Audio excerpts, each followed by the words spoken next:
All right, welcome to another episode of Phoenix Edge. This is an RPG podcast, and today we're going to be discussing the gameplay of Final Fantasy 15. My name's Hat, and then Eric is here as well. What's up, Eric? Hey, what's going on?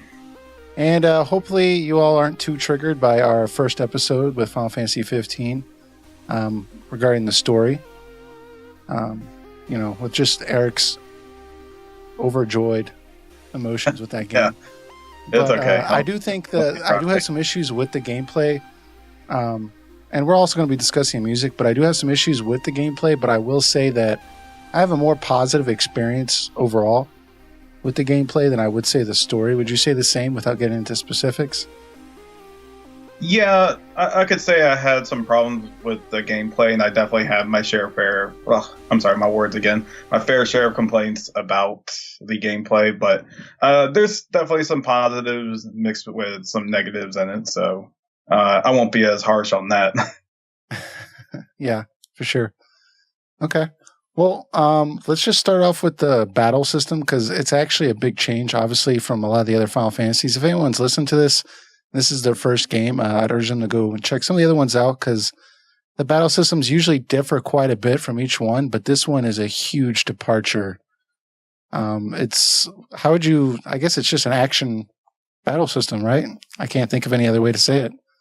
I guess essentially it does have certain role-playing elements in it. Like you have your items and, you do have some commands that you take control of here and there. Mm-hmm. There are role-playing elements, but yes, it is a heavy emphasis on action. Well, and maybe you can answer this because I've heard a few people tell me that it seemed like it was kind of like the Kingdom Hearts battle system, which I haven't really played the Kingdom Hearts series too much. I want to get into it, but is that accurate or no? Yes and no. It's like in 15, you hold down, like how essentially 15 works is you hold down a button to keep attacking. And then when prompted to, you hit square to dodge or hold on to square to dodge everything until you go. And it's not as heavily, button mashy as Kingdom Hearts. No, I'm not saying Kingdom Hearts as a whole is button mashy, but comparatively to 15, it is much more. Kingdom Hearts plays more like a traditional action adventure game, and 15 is trying to do the best of both worlds, was trying to make it an RPG feeling like previous Final Fantasies and action at the same time. And the results are very shaky on that, but I think they set up a good foundation. It's just I have a lot of criticisms of the inner workings of the combat system, because there is actually a huge change they did from episode Duske to this, and I will say it feels a lot better than Duske, and I think they got the warp striking down good, like well enough. Sure, could use some tweaking, but right. It's a working system. It's just like I said, there's just some definite flaws to it, which I'm sure we'll get to in a minute. Sure. I mean, I'm willing to just dive right in with the battle system. I mean, specifically with the warp strike, I know I saw Tabata originally had stated he wanted to have the ability to warp to like anywhere, like because right in the game right now, like when you get into a battle, there's usually like one area, like a rock or like a cliff or something that you can kind of warp to and just kind of like hold on. Right, and it will replenish your MP and everything. You kind of regroup. But I know originally he was saying that he wanted it to be able to go anywhere in the game, and I guess they just couldn't get it to go or function. But honestly, as far as like the warping goes, I thought it was a really cool idea. I mean, obviously it wasn't Tabata's idea, but that's that. Besides that, I mean, I thought it was a really cool idea. It was fun to do. I enjoyed it. It was enjoyable, I thought. I'm glad you brought that up, because that's another thing that I've definitely noticed about the battle system is it feels too ambitious. Yeah, that's for sure. Like it definitely feels like they were trying to do a lot with it, but they got something working, but the battle system just isn't 100% what their vision was, and they had to make some compromises and adjustments. Like the warp strike example you try to bring, I do remember that being said also that they were letting you warp strike anywhere.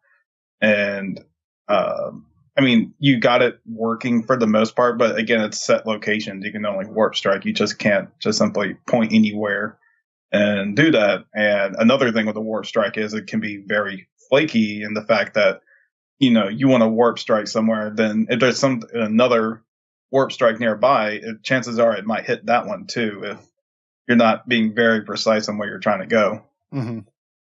Well, so, thing with it. This game, it kind of has a constant trend, and I think you hit it right when you said that it's a little too ambitious. Because if you look at it, it seems like they're trying to do a lot of these things, like be able to warp anywhere, right, or to warp to any higher surface.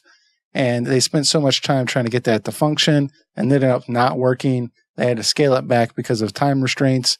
And I think because of that, the issues that I have with the battle system were not able to be resolved because they spent so much time trying to get these other features to work. Like, for example, I didn't like that I didn't really have control over the other members of my party. They would do things that were agitating. Like if I tried to use magic, they would run right into the fire, which it would hurt them. I would need them to heal me. They wouldn't heal me when I wanted them to. And it's just, I felt like, I think you're exactly right. They spent so much time trying to get these other features to work, and then they didn't just have enough time to implement these other features and make it a more well-rounded experience. Yeah, the AI was very questionable also. I think the worst part of the battle system for me was definitely it could get way too chaotic at times, especially I can name a specific example. There was a dungeon that you had to go through, and it had a lot of corridors in it, like very tight corridors, mm-hmm. and they kept spawning bombs on you. And you're in a very tight room and you're trying to get all these bombs out of the way, and more times than not they explode and kill most of the people in your party, and it just got over the top annoying, and there's just so many things just cluttered into a small area, and I'm trying to see what's going on, and it's not as bad in some areas when there's just a few enemies, but when there's like a lot of enemies around you, it's really hard to tell sometimes when something's about to come behind you and hit you or anything like that. It was just so ridiculously chaotic sometimes. And I mean, thankfully, the battle system is extremely forgiving because you get like an overabundance of items, and it's very easy to go revive your party members. But like sometimes I was just kind of wondering where I was.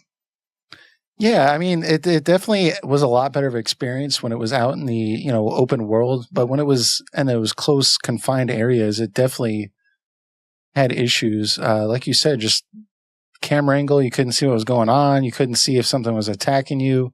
A lot of issues with that. Did you ever get into the magic system at all? Did you try that out? A lot of people didn't even use it. No, I didn't use it. I only used it when it felt necessary to use. Right. So yeah, that's one thing too with me. Like I've tried to use it a little bit, but I felt like I got through the game just fine without really using it. And honestly, most of the time, it was kind of more of a pain to use the magic because, like I said, you would cast fire and like the whole earth would scorch, and which was really cool. But then like your entire party would just get like scorched also. And I'm just like, what? This makes it like, why would you do that? Or like, I thought for sure like a quarter of the way through the game, maybe they'd get some like a new ability, like run away from fire or something like that, like something. So I just didn't use it because I didn't want to harm my own party members. I can't imagine it being difficult to program if Noctis uses fire in said area, NP or your allies will know and run away from it. Right. Or their next priority, like something like a gambit system, kind of. That like if Noctis throws fire here, party goes away. But I don't know how that's not programmed in, or at least make it so it's not friendly fire. Well, and it seemed awkward too, because to me the whole game has this running dialogue going on between the characters to grow that immersion. So it seems strange to me that they wouldn't have some dialogue like Noctis is like, okay guys, I'm about to cast fire, and then they're like, oh, thanks, Noct, and then they all run away or something. I mean, it seemed like a perfect opportunity to keep expanding on that dialogue going throughout the game, you know? Yeah, I mean, I'm surprised I've never seen a patch update either, or maybe there was one I'm not aware of. But that's baffling. It allowed something like that, and on top of that, if we can talk about like how easy the game is. Yeah. Oh man, I mean, like I said, the game Sorry. gives you an overabundance of items, like to the point like you can just keep going on, like any boss. And like I said, it's easy to pick up your friends. And a lot of times, a lot of my boss fights ended with me hitting the summon button because it just randomly appears out of nowhere, and it takes like almost all the boss's HP off. It's like click here to hit easy button. And the thing I'm thinking to myself the whole time is, I can't believe anyone would you have to like put effort to be really bad to force yourself to go in that easy mode. Yeah, well, I mean, I went through the entire game, my first run through, and I didn't have a single game over at all. I mean, I felt like maybe the first 5 hours, it seemed like a difficult game to me. I don't know why. I think it was because the game didn't have a tutorial. Well, it did have a tutorial in the menu, but I thought the game would have like a narrative reason. Like Gladio would be like, "Oh, Noct, you're a prince. You don't know how to use that sword. Let me show you," or something. Something like that. And there wasn't anything like that. So I kind of had to figure it out myself. So I didn't know how to warp strike. I didn't know how to do a lot of things. So I kind of had to figure it out on my own. But once I figured it out, oh man, that game was a breeze. Like I started going into like dungeons, like, oh, I only have 2 potions. Let me see what happens. And I would somehow like make it out of the dungeon without like a game over. It was pretty wild. I think one aspect of it that seemed really unbalanced was the fact that if you didn't have any Phoenix downs and you died, like you lost all your HP, like Prompto or somebody or Ignis would come over and like magically have a Phoenix down to revive you. And I'm just like, well, wow. I mean, I guess there was a chance they might not do it or something. I don't know. Cause to me, it's like, why would you buy more Phoenix downs? Yeah, I think they're intentionally making things more forgiving because they knew there was the kind of the chaotic system they created. I mean, that's only a guess. Mm-hmm. Now, I will say I did get 1 game over in the game, and you know how I got it? A glitch? No, not a glitch. When I discovered the flying car. Oh yeah, a lot of people got game overs with that. That was their first one, huh? And I crashed the car, and that was my first game over. Like after the game was beaten. That's funny. I'm surprised like that actually is a game over too. Like I'm out of everything, Yeah, and I don't proclaim to be any expert level gamer or anything. I'm not the person that ramps things up to very hard or anything. Right. So it's not like I'm coming from some area of expertise in this. It's like the game was just too easy. Sure. So I see what you're saying. With that. Yeah. I don't know. I mean, it definitely did seem like an easier game, especially when you compare it to games like 12, which I felt like at least the original version was pretty difficult. So, I mean, the just sheer lack of strategy with a lot of boss fights kind of bothered me because basically what I found I would do is I would just warp to like a location to restore my MP, and then I would just warp back and warp strike the boss and just keep doing that over and over again, and I would pretty much kill everything just doing that. I mean, okay, just so I'm not Lieutenant Buzzkill here with this entire game, I will say something positive about the combat. Ooh. All right, let's hear it. It does feel good.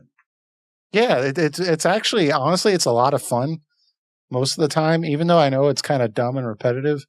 It's still like really fun just to warp strike. I think if that battle system did not have warp striking, the whole thing would just fall apart.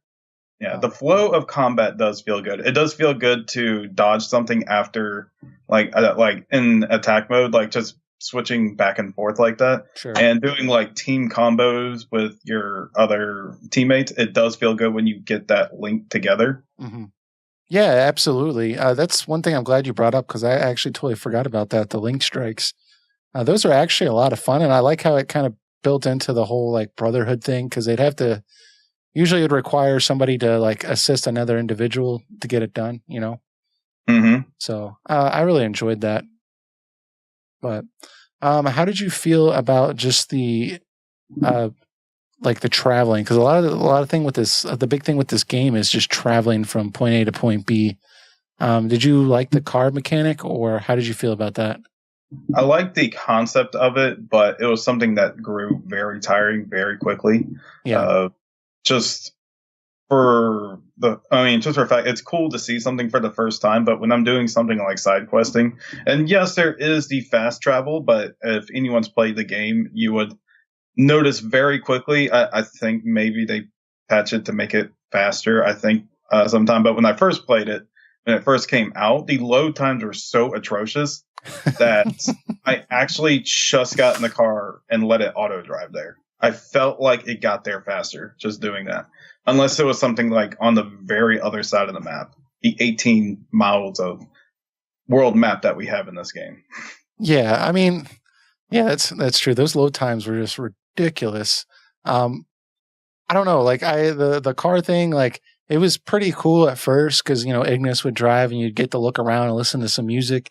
But it got really tiring, and especially when, it'd be at night at the beginning of the game, and Ignis would insist that you drive, or it'd always ask you if you wanted to drive. And I just felt like the whole idea was cool for you to drive as the player. But when you actually drove yourself, it like you might as well just have Ignis driving because all you do is hold down the R1 button. I mean, you couldn't steer or anything like that. Did you try driving yourself? Yeah, I tried driving myself here and there. I think the car would have worked a lot better if it was focused more on a like semi-linear structure of like going from like map to map into a kind of linear path that you can branch off a little bit, Mm-hmm. but kind of something similar to Final Fantasy X. I mean, that I think that would have been a lot better. And then like instead of just like um you could like backtrack if you want to. Yeah, similar to 10, or you could use like save point teleports to go from an area to an area, and you could have like contained zones. Yeah, So, I think and that would and have doing helped a that, lot. you would have lesser load times. But no, they were so determined to make sure you get this one by one open world seamless experience that, like, on a technical side and a gameplay side and a narrative side, it made it weaker. Mm-hmm. Yeah, just the open world was so big. It's just those load times were kind of defeated the purpose. Um, I do want to point out, in case anybody's listening to this that's played the game recently, they did come out with a patch that kind of lets you drive the car actually like off road and everything like that. So I did a little test around with it the other day, and it is a better experience. You can drive off the road now, so there's actually a point to having Noctis drive now. But I just wanted to get that out there. Like little like Grand Theft Auto 15 type of thing. Yeah, well, it's kind of cool because now they have like these huge like wheels, so you can like jump up and down. Like you can like jump off like big rocks and stuff, and it'll give you like points for like how high you go and stuff. But I mean, like all these things are really cool. All these updates they're doing, but I just wish it was in the original game. But one positive aspect I do have about traveling, I did like the chocobos. How'd you feel about the chocobos? Oh, the chocobos were great. I mean, I love the theme that went with it. I mean, the chocobos felt really good, especially when you like do like a sharp turn with them. Like they just felt so great. And I actually preferred them over the car. It was just that the car is technically more efficient getting places, but the chocobos were like, when I was trying to take a chocobo to a specific area, it just felt so good. Always had mine restocked and ready to go. And I was Yeah. trying to find a dungeon. I mean, they did a great job on that. Well, and I really liked how they let you just rent the chocobo for like an entire week, which would actually be a fairly long time. You It's didn't very have to cheap. go through the hassle of trying to find chocobo tracks and then like catch one yourself. Like, just like, no, just you can use a chocobo as long as you want. You had a little chocobo whistle. I just really like that they added that in there. Mm-hmm. And it makes sense too, because the amount of side questing you can do, it's like you always want that available and ready. If not, it'd be just like really tedious to find like chocobo tracks and then find the chocobo, grab it. Like, no, we'll just let you have it. Just buy a couple whistles and you're good to go. Yeah. Did you do any of the chocobo racing? I did enough for completionist sakes. How was it? I only did like 4 races, and I was like, okay, well, these aren't getting any different. It was fine. It was a nice little side attraction. Mm-hmm. Yeah, I'm glad they kind of added that back in there, though, because when I was doing it, like, it kind of reminded me of Final Fantasy VII a little bit. So maybe that's what they meant for when they said for veterans. Just that one aspect. I don't know. For veterans, no, there's chocobo racing. Like, all right, sold. So you mentioned side quests earlier. Yes. I have some thoughts about side quests in this game. Some of it is actually positive, to be honest, but some of it's pretty negative. But what were your thoughts with the side quests? Oh, no good. It's no good. It's the thing that really bothers me about it is, first off, it's very fetch questy. There's no real significant side quest in the game that like has its own like unique story or anything like that. There's nothing like an Omega weapon side quest. Sure. Like, or just to say, we don't get a level of detail in side quests like we do in previous Final Fantasy games that have some level of significance but not part of the main story. And the quest that we're getting is like fetch quests from the president of this like journal, was it like photography journalist place? And he apparently doesn't have any employees in his employees that can take these shots for him that are not relatively hard to take pictures of. Oh, are you talking about the Prince of? I'm sorry, what? Are you talking about the guy that looks like the dude from Lost? That's like Atlas Stalin. Yeah, him. He's like always fanning himself. Yeah. Yeah. Then, the thing that bothers me a lot about the side quest is that you're treated like some everyday person just coming by, and they're like, "Oh, hey, can you do catch these frogs for me?" And you're like, "Oh, yeah, sure, okay." And it's like, "All right, wait a second. This is like the Prince of Insomnia being asked to do these small fetch quests." And that's something that really kills a narrative flow for me. If I was hoping that the side quests would be fewer but more meaningful, because to make the narrative stronger for the group. Right. Like, it's something like only Noctis himself can do.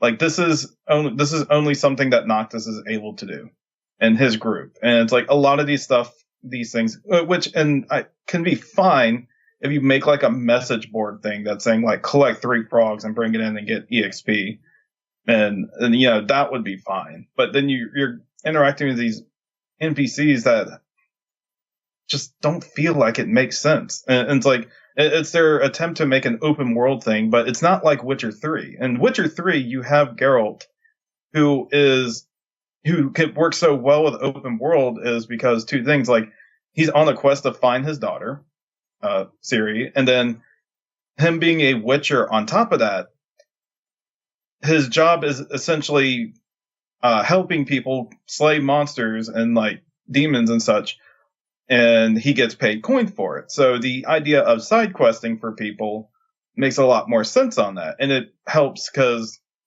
it helps the narrative a lot also, because it feels like something Geralt would do.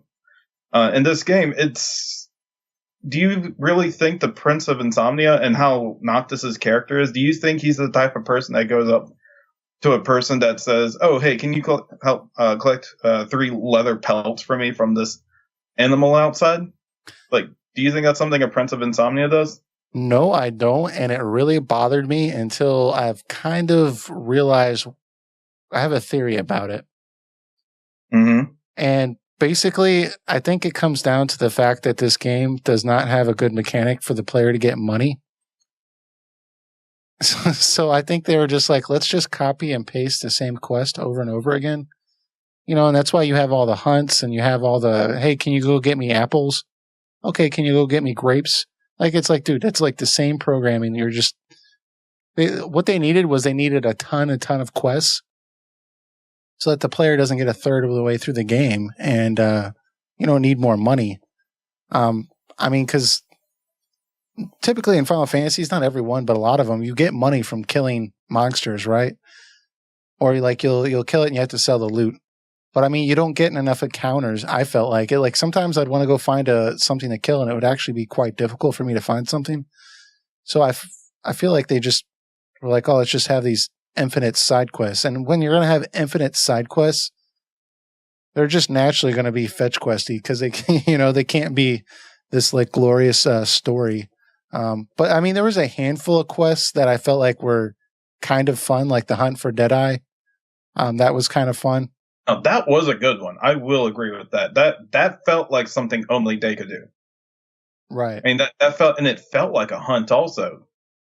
Yeah, I mean, you were like, you had to like, kind of like hide from it and track it, and it would like roar over you while you're hiding. It was a good side quest. But do you think the fetch questing had a lot to do with with just making money, or? I mean, that doesn't make it better, right, but for the most part, I think they really looked at Western RPGs and be like, oh, there's a bunch of NPCs in the town that have you do fetch quests for them. That's something Western RPG players like. Let's put it in. Or either that they had like not enough main game to sustain like what people consider like a full campaign Final Fantasy. So they tried to incentivize people to do these side quests to fluff up the game more. And I can't really say what their intentions were on that, but to me it comes across as just filler to to make you forget that this game's story is not long at all. Yeah, it is real short. Yeah, I mean, really, I just didn't like the side quests. And honestly, I felt agitated that like I would need money and I would just have to like go do some dumb quest. And it really annoyed me a lot of times too, where like, especially with like I know the hunts are kind of a separate thing, but like with the hunts, like it would only let you hold like one hunt at a time. And it was such a pain to go find it. And then you'd have to come back, turn it in and get another one. I don't know. If they're going to pad the game out, it should have been padded out with quality content that would have helped. It just keeps reminding me that things would have been so much better if they just made a kind of linear structure to it. Sure. And oh man, it's like I truly believe that like the open world needs to be a character itself, and I found the character of the open world in this game just extremely dull. Yeah. Well, I mean, just in general, like they kind of fool you because you start the game off and you're like, man, this open world is huge, and then you realize like that's the whole thing. Like, you're thinking like, oh, like we're gonna go to a different continent or like maybe an island or something, and you go to a few other places, but none of them are open like that. It's supposed to make you feel like you're going on a road trip, and what I felt like I was doing was running errands in the area I'm familiar with. I'm like, okay, I need to go to the grocery store, then I need to go pick up this at this place, and then oh wait, I need to go save the world over here, and then go catch some frogs over there. And it's like I didn't feel like I was on a road trip. I felt like I was running errands. Yeah, it kind of broke the immersion. I mean, yeah, like you were saying earlier, it definitely felt odd to me that we'd have to go catch frogs or go get some pears or, all these other fetch questy things. And you're supposed to be a prince. It seemed a little awkward. Like, did you ever play Xenoblade, the first one? Very little bit of it. Do you know enough to know how the structure of the world worked, how you progressed in it? It's been a very long time, but if you want, it was like map to map, like a zone. Mm-hmm. But there was room to explore those maps because they were big. But you were still ultimately going in a linear structure. But you had like these areas that you could explore on the way. It felt great, and I felt like mixing in side quests and the car mechanic and all that stuff mixed together in that type of structured game would have made 15 so much better, and it would have made the car trip feeling a lot more, because I want where I go from the beginning to where I go in the end of it to feel incredibly different, and I felt nothing different. There was still just gas stations in the area. There was like grassland, stuff like that, and I felt nothing unique from the side quests either. Because at least in that area, it's like if we're like in a snowfield, we could do things that were like related to like, it's very cold here. People are cold. We need to do type of side quest for them. It's like, no, everything in the world just felt the same. Yeah, and it is a good point. I mean, I felt like a lot of the people that we interacted with on the side quests, the ones giving out the quests, they seemed like they were from a different game than the actual one we were playing. Most of the time they're very upbeat. They're very hopeful, especially during these odd, like very dark times. It seemed odd that they'd be so just upbeat. With your interactions. Most of the time they'd be like, "Hey, how you doing? Oh, thanks for taking care of that beast for me." And it's like, dude, like you just had like a major nation fall. Like there's a lot of shady stuff going on right now. When it gets dark out, you can't even drive on the road. Like that's a new thing. I mean, you guys should be depressed. So it just seems strange. How did you feel about the whole like night mechanic and daylight? Did that affect your gameplay at all, or? I didn't feel much need to explore nighttime. It's just get in your house and go to bed and wake up in the morning. There you go. Because like every time you defeat like a major enemy or something, like oh man, it just took time to beat that. But like, whew, and then another one comes up and like he's like, go to bed.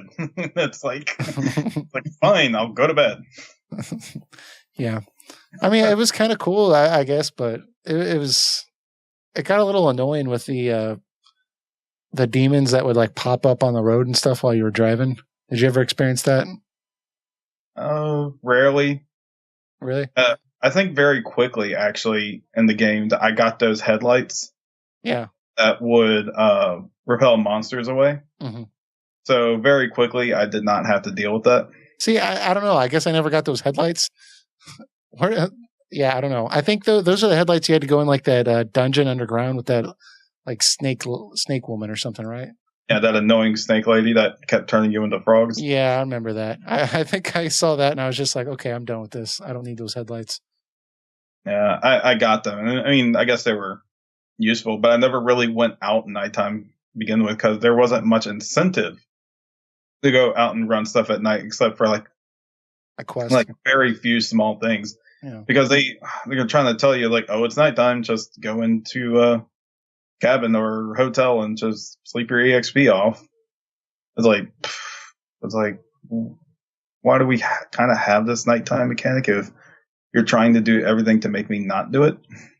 Yeah, you don't. That is a good point. Like every time you try to do anything, you got all these warnings from the game not to do it. You have people telling you, hey, you should probably sleep. Ignis won't let you drive, or he won't drive. All these different things. But how did you feel about the whole camping thing? Did that thing work for you as a gameplay element? Mm-hmm. Yeah, it's fine. Yeah. It's not my cup of tea how it's structured, but it's perfectly fine. You get your EXP at the end of it. You can ingredients you have, you can make food and buffs for the next day, and be more powerful. And it's fine. I rather just get EXP on the spot instead of having to constantly go back to a area and turn everything in. But with how easy this game's leveling is, anyways, it's not that big of a deal. Yeah, it didn't really bother me too much. Did you mess around with the food mechanic a lot where it would just boost your stats? Did you try that out? I did more near endgame. Mm-hmm. Like stuff with like the higher item drop rate or like the boost on certain stats or EXP and stuff like that. I definitely mess with food then. To get through the main game itself, I just ate whatever I had and bother looking out for anything. Yeah, basically what I would do through the main game is just kind of like look through it and I'd be like, oh, this looks interesting. Kind of like how I'd actually eat. Just be like, oh, that looks tasty. Let me try that. But I didn't actually feel like I needed it. But I thought it was cool. Kind of a neat little thing they added to it because each character has their own little unique gameplay aspect. How did you feel about the characters themselves? You know, where Gladio's the adventurer, Ignis is the cook, and then we got Prompto with the pictures, and then did that work for you, or like did you like that, or it was just kind of like noise? I think it was fine. It wasn't annoying or anything. Well, yeah, I take that back. It was kind of annoying with Prompto constantly wanting you to stop the car to take a picture of something. It's like, hey, Noctis, but like, who do you think I should take a photo of next? Yeah. And it's like, no one, put the camera away, please. We're trying to get somewhere. And I thought at first the game was like, okay, there's a benefit for letting you stop and let Prompto take a picture. And the only benefit is you get like maybe a nicer shot. Right. But it was cool sometimes that like when you turn in, like Prompto actually got a nice angled shot of like a battle I was just in. You got a nice picture of that, and I would keep them. That was pretty cool. Ignis is just entertaining overall with his thing. You know how he's a meme now. It's like, I've come up with a new recipe and stuff like that. It's like, then, no, Ignis, you just read a cookbook. It's not your recipe. Ignis, you just microwave the Hot Pocket. Don't get too over yourself. I mean, it cracked me up. Like, he would like look at somebody eating like French fries, and he'd be like, "I've come up with a new recipe," and I'm like, "Oh, okay, well, all right." But is it French fries? We've had those for a while. I'm like, okay, we can either go get the potatoes for it, or we just go to McDonald's. One of the two. But and Gladius, that was when he was like, he would just take you out, just you and him once in a while, and or like I remember one, like he would just take you out and go find a flower for Iris. Yeah, something like that's nice. It's a nice little touch, like after you do camping. Yeah, I mean it was a nice little addition for sure. Did you do any of the fishing with Noctis? Only what I had to. Yeah. People were telling me like it was a good way to get AP or whatever. So I was messing around with it, and a lot of people had fun with it. They said they spent hours doing it. I did not have that much fun with fishing. Like, it was actually quite agitating and boring. It works. They built it well enough. I just find it boring. It was very boring maxing out that level. Yeah, I didn't have a lot of fun with it. But cool. So, how did you feel about the Umbra thing? We're just flying through topics here. So the Umbra, that was the dog that. Yeah, a lot of people had issues with the dog because it would let you travel back in time. That, for the context of how the game was structured, I thought was fine. Because I was actually worried that I was not going to be able to go back to the way the world was before and not accomplish what I didn't accomplish. But it turned out that, yes, it was going to let you because Umbra was there. Yeah, that was kind of my thoughts also. Like, I saw all this outrage over it because they felt like it was a huge plot hole. And I can see why it would be a plot hole, I guess. But like, to me, I'm just glad they have some reason in there for me to go back, and not go back necessarily, but still for me to be able to do other things, because you have to have an opportunity to make money. You need, you don't want to, they spend all this time with all this big open world. And I was worried that I wasn't going to go back and be able to experience some things that I missed, So to me, the benefits outweighed the con, Yeah, because the only thing to do in the World of Ruin is go to Insomnia and fight the final boss. That's it. That's all you can do. You can buy some stuff at Hammerhead before you go there, but that's all you can essentially do in the World of Ruin. There's nothing else to it. So it would be really messed up if you're just at that point in the game and they pull like a lightning returns on you and be like, oh, you just gonna have to do New Game Plus to finish the rest of those side quests. At least they didn't do that. I mean, maybe narratively it doesn't work well, like you said, but on a gameplay wise, I'm like, oh, phew. I was like, thank you. Like, that's something I was really worried about. And they were like, oh, you can just go back to 2 different eras of like before, or like during Alticia and like before Alticia. I was like, okay. I was like, well, now I can get my stuff done. Yeah, it didn't bother me at all. I think, I don't know. I feel like people that had a problem with it were being a little too picky, Now, one positive aspect I did have with this game, the summons. I thought those were really, really cool. They were really, I mean, that's like the coolest animations I've seen for summons yet. It's the presentation of those are great. Yeah, I think hands down, honestly, like this game does summons the best, you know? Because I mean, I think at first, like it really bothered me that I couldn't just summon whenever I wanted to, like most games. But if you think about it, that kind of makes sense, you know? Like it's a god. You wouldn't be able to summon a god anytime you wanted, you know? Yeah. Yeah. In the context of that world, it makes sense. And there are spectacles, but again, they're, like I said before, they're just an easy button. Don't feel like fighting the boss, don't worry. Summon Ramu, he'll kill it. Yeah. Well, I couldn't ever figure out how you're supposed to make it happen though. Apparently, like it has to be like when you're like really struggling, or each summon has their own key variables that have to be lit for you to be able to do it. But I don't know. I think people by now have figured out how it works. I never figure out how to trigger it. But the thing is, it would always appear during like boss fights. So I was like, okay, here we go. Press R2, like, finish it. This whole thing was tedious. Thank God. L2. Yeah. Yeah, essentially all it is. And I mean, they're beautiful to look at. Leviathan and Shiva, Titan, Ramu,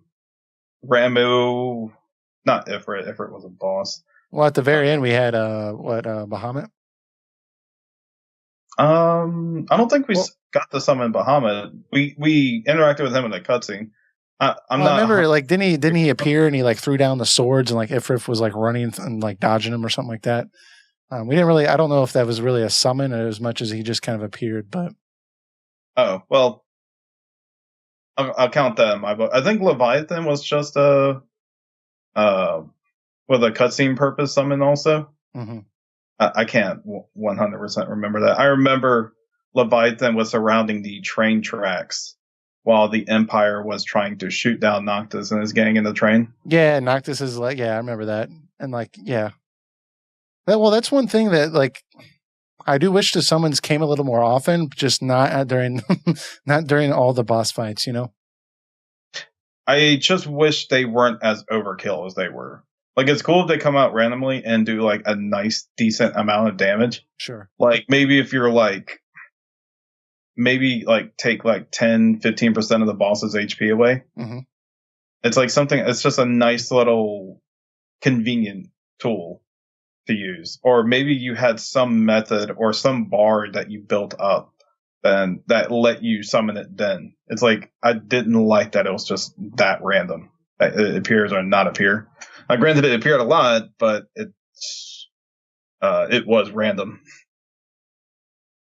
Yeah. I mean, to me, they were supposed to be gods, so it kind of made sense how overpowered they were. But, yeah, it did kind of defeat the purpose of the whole game if it just was an easy button, you know? Well. Yeah. All right. So from here, what else with the gameplay? Am I missing anything? I can talk about my least favorite side quest. Let's hear it. The one where you had to do the platforming in that really dark dungeon. Oh, yeah. Man, I hated that. I was so frustrating. I wanted to rip my hair out doing it. It was like trying to play Super Mario 64 with Uncharted physics and controls. It was just, oh man. I mean, I got it. I beat it. I got the OP item at the end that makes the game stupid easy. Like you're a better man than I am. Oh man. I mean, I went through it and I watch people like do speed run of it online. I'm like, how do they freaking do that? But yeah. I mean, I did it eventually. How far did you go with a lot of these optional dungeons? Did you test them out? I did them. I completed them. I would say 15 overall, the base content of the game. Mm-hmm. If I had to make my own BS ballpark estimates, I'd say I probably did 95% of the game. Because you think it was do you think that's stuff. Do you think that's the real positive of the entire game, or No, I mean when I first played it, I'm just like some other people. I was just like in very much denial. I was trying to find the good of it Right. and trying to make the most fun of it because I've been waiting for this game forever. Yeah. I was a completely different person in 2006 when it first got announced, but it's just coming out now, and it's like I've just got to play this. I just need to see where all the development led to, and I was trying to convince myself the whole time like this was a great Final Fantasy. And then like just by the end of it, I'm just discussing it more and more, and I just keep telling myself I'm like, okay, I can't justify it anymore. Like the bads of this game just outweigh the good just so much. Yeah. Well, I mean, it didn't. I know what you mean. Like I was hearing a lot of bad stuff about it, and I was like, oh, okay. Well, it's got like all these side quests. It's got a lot of this end game content. It's going to be like Final Fantasy 12. You know, it'll be pretty good story, but gameplay wise, it's going to be pretty good. But I mean, yeah, the side quests were just atrociously bad. I didn't feel too much motivation to do. I did little bit of the optional content, but I didn't go ham on it like I probably should have. But I don't think that would have changed my opinion at all. Mm. I think the environment definitely needed some more interaction. I mean, I didn't feel like as cool and beautiful as it was. I didn't feel like there was enough like people and stuff for me to interact with to make the side quests and everything feel relevant. Yeah, I mean, like as much as people like to rip on 13, and I've been observing 13 lately, is that Mm-hmm. it at least has like gorgeous areas to look at and take in. It's like a spectacle. Like you go to like a frozen lake, and then you go to this like really cool junk graveyard, and then just on and on. It's just like these really cool looking areas, and there's nothing really cool to look at. I mean, like there's really nice moments of like action or scenes going on, and sometimes you see like a nice resort, and Alticia itself, I guess, is fine, but everything else is just this feels really bland to look at. Yeah, I mean it does feel like almost all the same area, doesn't it? Yeah, I mean they were trying to do the like reality based on fantasy, or I mean fantasy based on reality. I mean type of thing. I think they went a little too far in that because Final Fantasy VIII did something similar. It had a lot of um like it did focus a lot on like reality of like how things look in real life. I mean, it did a good job of that for the most part, but it still at the same time knew how to keep the fantasy elements in check also. And 15 does to a small extent. But a lot of times I felt like the Empire felt out of place. Like the way the Empire is dressed, or like how the people in Insomnia are dressed. And then you get to the world and like everyone just looks like normal people. It feels off in some ways. And Mm-hmm. at least something in Final Fantasy VIII, it felt like there was a level of consistency between the reality and the fantasy. Sure. Yeah, I mean that game was a lot. It did kind of had that vibe going for it for sure. Um, I don't know. To me, it just felt like one big huge giant. Well, I mean, it was one big huge giant open world, but it wasn't. I felt like when I traveled, I felt like it would have been a little cooler if we had some snowy areas and we had some desert areas, and then it was all just one big huge grassy. I mean, I guess they had some like forest and stuff like that, but do you know what I'm trying to say? Yeah, I get what you're saying. You wanted something more than grassland, desert, and uh, like dry land, I guess, Well, maybe. yeah. I mean, it's just that's part of like the whole open world experience. I mean, just traveling as far as you can, seeing what's going to change. I wonder what's over that mountain. Let me get over that. Oh, wow, it's just this deserty area. This is like way different. There's different creatures there. With the whole night and day thing, maybe there could have been some weather patterns that would like change what kind of creatures you run into. I mean, I don't know. I feel like they could have done it better, but I guess this really is Square Enix's like first open world-ish game, isn't it? I guess in terms of the Final Fantasy series, yeah, I think for the most part, yeah, within. Besides, I guess 14, right? 14 and 11, but those are online games, so it's a little different. Yeah, and even then, their worlds are built up gradually. Yeah, and you find what they are. But another thing that really bothers me about like what you're talking about is that we see these really cool areas in like the movies, the anime, and like promotional material like Tenebrae and like the Empire itself and like Insomnia before World of Ruins, places like that. Right. And we get like all this promotional material for it, but we don't get to go to them.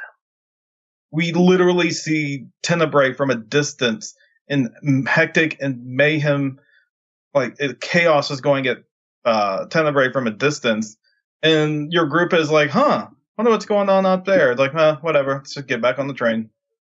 I was so disappointed. I was like saying to myself, "Oh boy, we finally get to go to Tenebrae. Like this is like Luna's home, and like I'm sure a lot's going to happen or go on, or we're going to deal with Ravis in some way or sort." Yeah. Sure did not do that. And we didn't get to explore the Empire. We got to go in a building in the Empire. Yeah. Well, and that's what I'm talking about with the environment itself. It just seemed like all one big area. We didn't get to actually interact with the story and the environment itself. And, that's one of the key aspects of gameplay is it's got to be cohesive, So one thing I did realize we're leaving out is how did you feel about some of the boss fights, particularly like the Titan and the Leviathan with the whole quick time deal? Did you feel like that worked? They're beautiful, but there's little to no consequence to them. Yeah, I mean, especially with the Leviathan one, I was like, oh, this is cool. Like I'm like severely overpowered now, and like I can do all this, I can fly and stuff like that. But I mean, it was kind of dumb once I realized like all I had to do was just kind of sit there and wait for it to be like, okay, press circle. Yeah, I mean they felt good, and it was quite a spectacle. I mean, it was beautiful looking. It's like they cared more about shining keys in front of your face instead of actually giving you a game to play. I mean, granted, you did do some gameplay elements, but like there was just no consequence to your actions. It's like, oh well, I didn't hit it on time. Let me just wait to hit it on time again, and oh, there we go, got it this time. It's like I feel like I'm being patted in the back by Tabata. I'm like, oh, good boy, you got it. And it's like, you ready for the next spoonful? Like,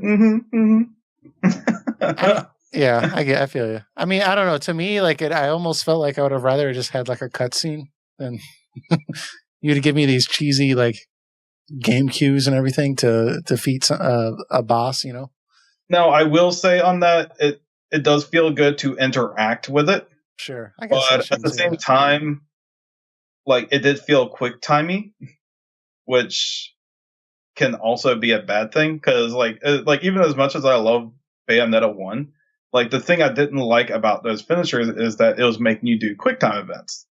Yeah, in a sense it gave you a form of interaction, but all you were doing is just making me be prepared for something instead of trying to enjoy it, which actually just makes me ultimately agree with your point is that like unless you're going to have me do some like heavy interaction with it like gameplay wise and not make it feel like a quick time event, you might as well have made it a cutscene. Well, and there needed to be like some kind of risk involved with it, Yeah, I mean this game has little to no risk. There really isn't. Yeah, it's sure. really, really hard to get a game over in this game on normal mode, not easy mode, normal mode. Yeah, I would honestly like. I don't know who would actually play this game on easy. I've seen a few clips on like YouTube with some people playing it on easy, but I'm just like, what are you doing?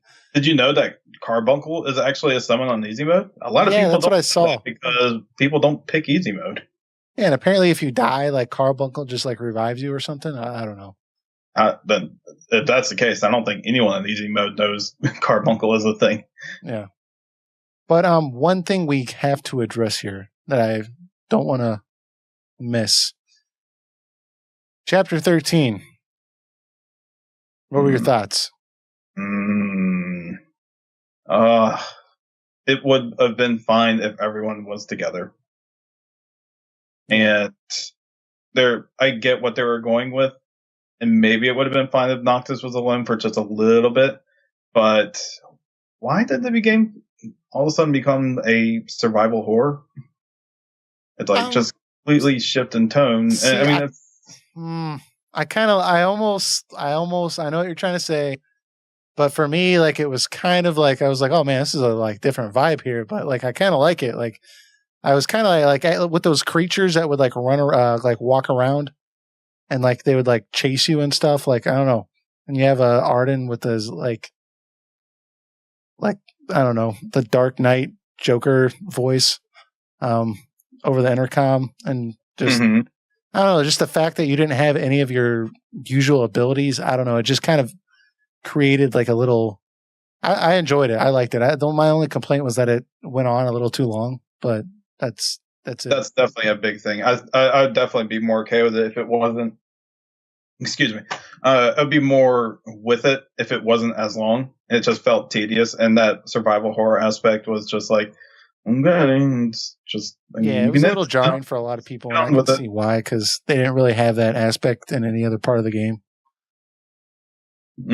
And like, I guess that's just a preference thing, but it would have felt much better if it was just like all four of them going in there, and then like Prompto discovers that he was created, like similar to the demons, or like just some conflict that Noctis has in there with like Arden, or like Arden's getting to Noctis and people are trying to snap him out of it, and maybe there's like a time where like Noctis falls through like a trap and he's trying to get out by himself, and like Arden's just trying to get to his head in the process, which I think would have been more like appropriate. And then they all come back together. I mean, of course, like structure it better than the way I'm describing it, but like the idea of it. No, I'm taking notes. No, I feel you. Like, I think it's perfectly reasonable and a good idea for Noctis to be on his own when he decides to use the ring finally, right? Mm-hmm. I think that makes sense. But I do agree that they need to be having these big character moments together, because it's kind of the core thing with the story. But how did you feel about the ring itself when he finally put that on? With it being your only weapon, did you feel like it was appropriately balanced in terms of power? A lot of people felt like it was almost useless. It was mostly useful for when it was the only thing you had. Yeah, but once I got a sword back, I was like, oh, dude, I'm never using this thing ever again. Exactly. As soon as I got the sword, I was like, oh, fight ring. Yeah, you're taking up space.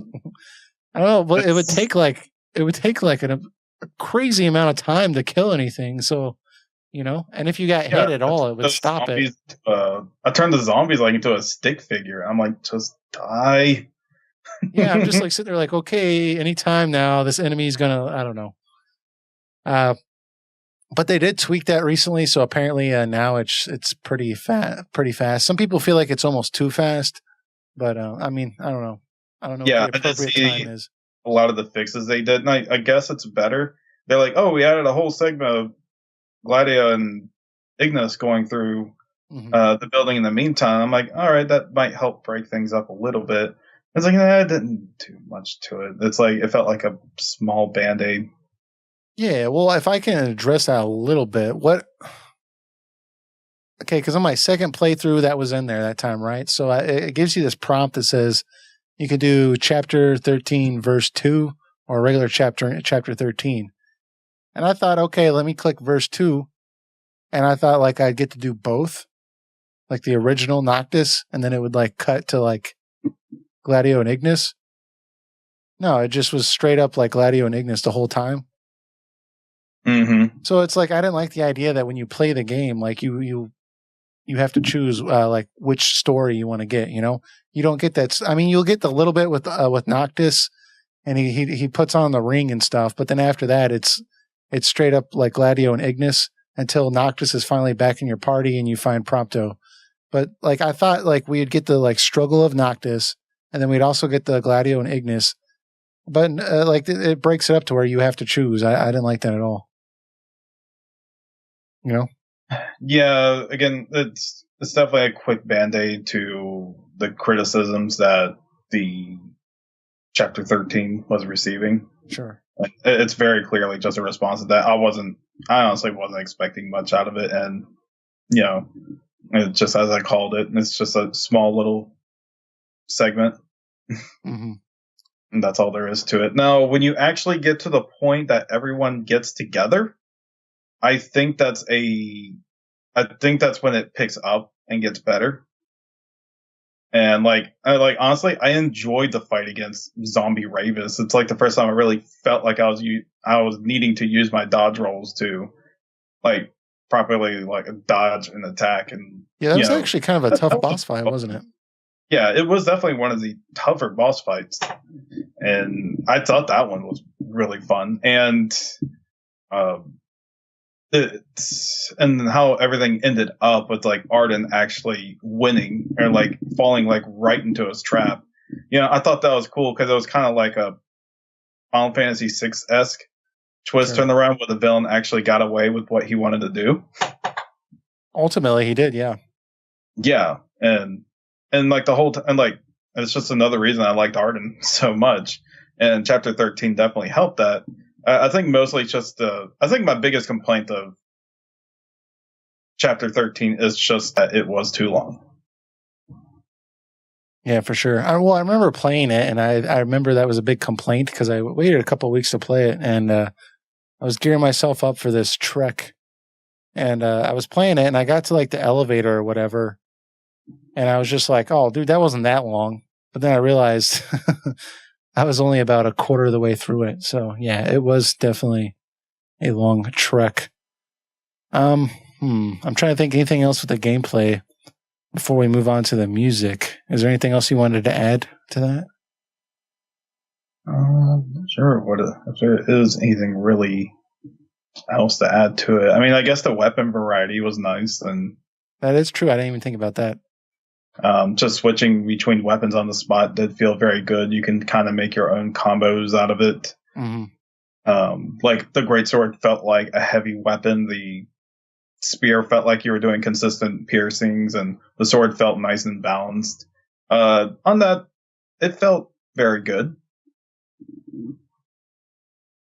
I mean, it just goes back into my statement back early in the video is that, I mean, the game feels good. Well, yeah. I mean, honestly, this feels like a really good system that they implemented. It feels like there's a lot of good there, and I wouldn't mind if they did a lot of tweaking for the next game. You know? Yeah. I mean, did you miss turn-based combat? I'm sorry, what? Did you miss turn-based combat in this game? No. Honestly, I'm open to the series going in a direction like this. I mean, if you told me to choose, I would go back to like an ATB style system, of course. But if they want to go action from here on out, I don't necessarily mind. It's just pick one. Pick to be an action game or pick to be an RPG. Don't try to be both, because when you try to be both, you're going to make neither side happy. You're not going to make RPG turn-based ATB fans happy, and you're not going to make action fans happy. So you need to pick one and stick with it. Sure. Yeah, I mean, it seems like yeah, because it's not really succeeding in terms of compared to other action games, and then the whole turn-based thing, it's a poor imitation of it. So, I don't know. I like what they did, though. I think there's a lot of things they could do with it to make it better, but I wouldn't mind if they tweaked it some more and, see what we can get in 16. Mm-hmm. I'm very sure they're going to take a lot of criticism of 15 and 16. And again, I think you brought up is that they just take criticism too much to heart. Like 13 was too linear, so now 15 was too open. Yeah. So, I mean, the major criticism with this game has been, I think, the story, right? So, hopefully, they address that. I mean, the other stuff I can just overlook if, like, at least if the story was really good and well structured. I don't mind if it was, like, only 10 hours long. I'm sorry. I don't mind if it's only 10 hours long, as long as it's a really good 10 hours. And I felt satisfied by the end of it. The thing is, I mean, it was just like a mess. Yeah, I had a lot of issues with the story, for sure, and it didn't help that not all the gameplay stuff was kind of worked out or polished up. One final thing with the gameplay that I do want to bring up, it's going to seem kind of small, but it really drove me nuts when I tried to pick something up, and that was the same button as the jump command. Oh, now that you bring that up, I remember that now. Or you try to talk to somebody and you just start jumping all over the place, and you're just like, no, just talk. I think they should have had it. You had to hold down the X button to pick up an item. That would have fixed that. Well, it's like that was such like I don't know. I just feel when it's something like that, it's that obvious. It just makes me wonder if they just did not test this enough, you know. Mm-hmm. But anyways, let's go ahead and move on to the music. A lot of people have liked the music. A few people said they weren't a big fan of it. What are your thoughts with it? I think the soundtrack itself is good. The sound now, when I say the soundtrack itself is good, that's what I mean. But the biggest issue I have with it is it's not memorable. There are very few tracks I find memorable, like the battle theme, and I think that it's called like Wanderlust, and the theme that was in Insomnia. But again, that's a theme I've been hearing since 2006. So of course I remembered that one. Yeah. Like Yoko, I believe that's her name, Yoko Shimomura. Like, I think she did good with what she was told to do, but the soundtrack is not memorable. Like, I'll admit, when I listen to a Final Fantasy soundtrack, like, I like to download it and listen to it while I'm driving. And 15 was like the first game, like, I didn't bother. It's like, it's nice to listen to. There's nothing wrong with the track in particular. It's that just in the context that it's used, it's like, it feels like how Western RPGs approach like soundtracks. And it felt more like a movie Hollywood soundtrack than like a nice tune that you hear going through a field or anything like you would in previous Final Fantasies. Like, you would have a theme to an area or a particular event thing that drives like an emotion from you. And when I listen to a track, I get that feeling again of that scene in the game. It's just like, there are barely any tracks in 15 that do that for me. Yeah, I mean, to me, look, some of the tracks on, or some of the music in the game is honestly just really well done, right? I can't deny that there's some great tracks in this game. But honestly, if you listen to the music in its entirety, like the whole soundtrack, you're going to get this vibe that like, man, this thing's all over the place. And it's kind of a redundant thing with the game. You know, the story's all over the place. The mechanics of the battle system is all over the place. Everything's all over the place. And it's the same thing with the music. And I don't think it's really the composer. I don't think it's her fault. Because it's over. I'm sorry? Oh, I was just saying it was not her fault at all. I mean, she made Kingdom Hearts soundtrack, and that soundtrack is fantastic. Well, the thing is, yeah, I mean, you have to get, when you're writing a soundtrack for a game, you have to know a lot about the story. You have to get a certain mindset into the game. You know, Nobuo would like just lock himself up and just like really try to know the characters when he's writing the music, right? So when you have somebody writing music for a game for like a decade, it's going to be all over the place. I mean, she's not the same person she was 10 years ago, you know? It's just pretty wild. But if you listen to music, it seems like sometimes it's like really supposed to be this like dark, like operatic, like gothy thing with like lots of like just like minor chords and just like very dark. And then, you know, you'll walk around the corner and all of a sudden it's got like electric guitar and a harmonica. Or you like, you know, or you'll go to like Lestalem and they're like playing some mandolins and it sounds like some like feel good music from like Walmart or something. Like it's just like all over the place. None of it's very cohesive at all. Did you get that impression? Yeah, kind of, but I really think it was just the direction she was given. I think if she was given direction of make a catchy tune for this particular area, it is a jungle area, and we need you to make a jungle theme and a jungle theme battle theme that's more up tempo of what people have been listening to. In this, I think she just got like, we need them to feel like they are at a gas station. We need to make Dude, that gas station tune is just awful. And then like, what's the place called? Lestalem, I think it's called. Yeah, the thing's like the worst town theme I've ever heard in my life. Yeah, I mean, it's got a tedious like tone to it. Now, when you get into like epic moments of like when Noct is like fighting Leviathan or anything like that, music's great. Fighting Arden at the end, like the music is epic feeling, and it helps. I mean, it fits the tone or anything very well. It's just, again, it feels like a Hollywood soundtrack, and Hollywood soundtracks are not very memorable to me. Something Final Fantasy has famously done up to this point is that they have a level of simplicity to their tunes, yet be very effective at the same time. Sure. That's something Nobuo Uematsu has traditionally done, and I feel like anyone who has made the soundtrack in his place in the Final Fantasy series has had a level of understanding of that. Nobuo Uematsu makes tracks that are simple but effective.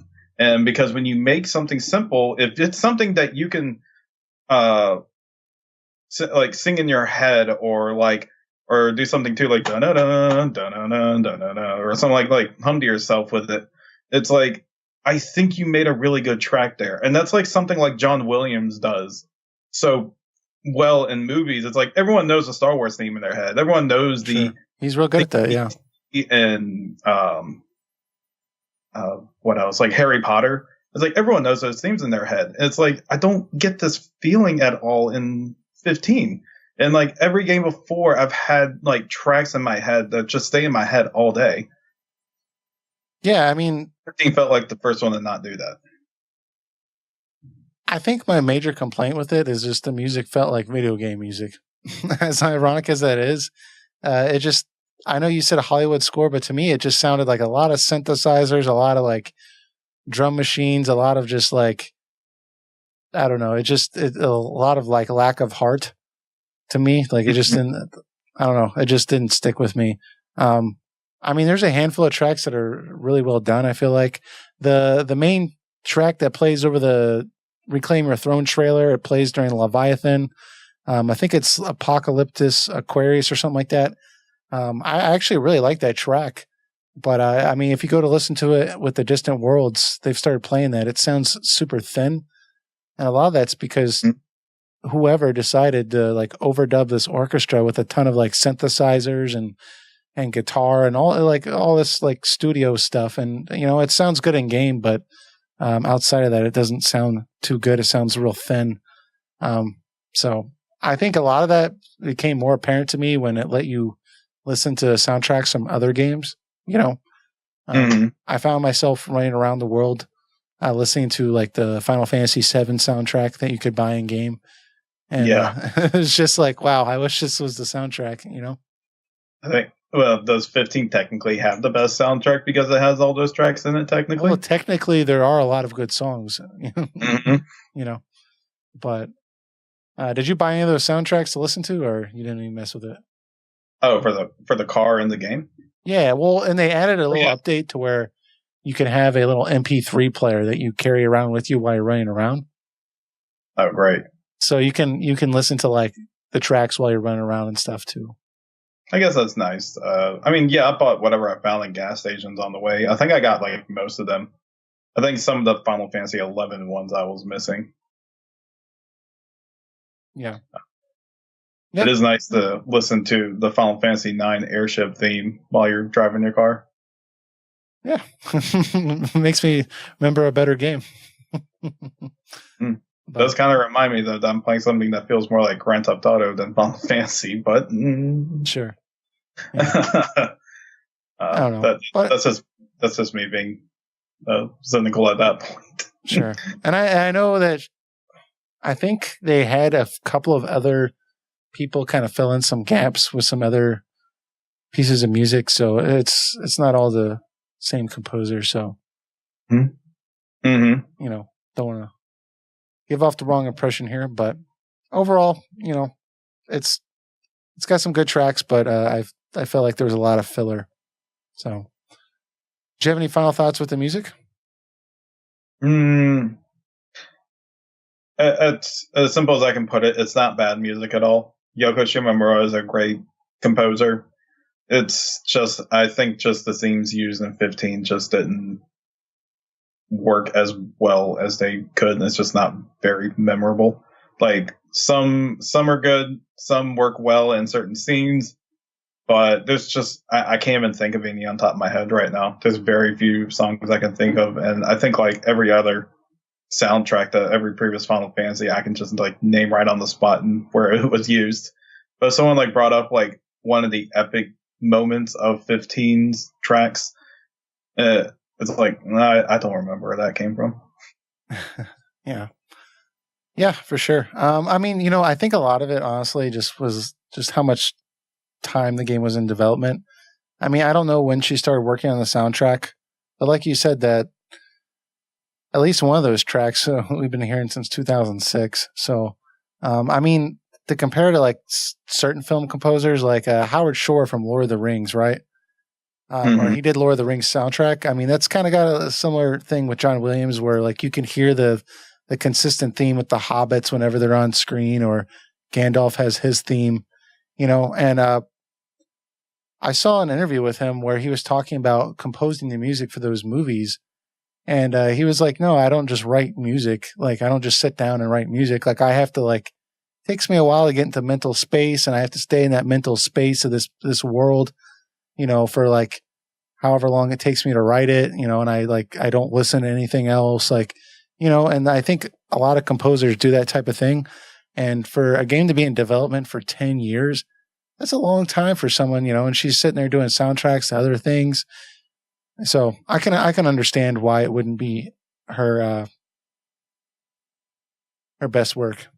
I would like to hear her perspective on it and hear what she had, what she went through all those years, like with the game constantly changing its tone and storyline and characters. Yeah. Like, I'm sure there's a lot she had to go through into fixing and adjusting. So I think it would at least be interesting to hear her perspective on what she had to go through during the development process. Well, sure. And I'm sure she wrote a lot of the character themes when there was other plot in the game, So, and the character themes change if you, like take out like Noctis and Luna's relationship, that probably changed things. So a lot of things to consider with that. But, all right. So we covered, the battle system. We covered the chocobos, the traveling. We covered the summons. We covered chapter 13. We covered the whole ring thing. We've covered the music. I'm trying to think, is there anything else that we need to cover that we're missing that's glaring? Now, we talk about the game itself, or just in general. Or talk about like the marketing of it and stuff like that? Or well, I mean, we could. Did you want to? Well, that's one thing we can talk about. Well, realistically, or generally, how we started off with this is we were going to do the story first for the first episode. Then we're doing the gameplay, music, and everything with this one, and we're talking about possibly doing a third one, which is leftovers with like marketing and just any final story points we wanted to bring up. But what were your thoughts with that? Did you think that needed to be a third episode, or how'd you want to do that? I think I can get pretty lengthy on that. Maybe that's good for a third episode. I don't want to make this like 4 hours. For sure. Mm-hmm. I think 15 is just one game that we're able to talk about in great length. So I think that's something that might be deserving of a third episode. Okay. Yeah, I mean, that's kind of where I was going to too, but I just want to get your thoughts with that. But okay. I think we should just end this episode here. And then we'll tune back in next week with the other just kind of leftovers with the game. Does that work with you? No, works great with me. Cool. So if you're listening to this on iTunes, you can check us out on YouTube. Just type in Phoenix Edge.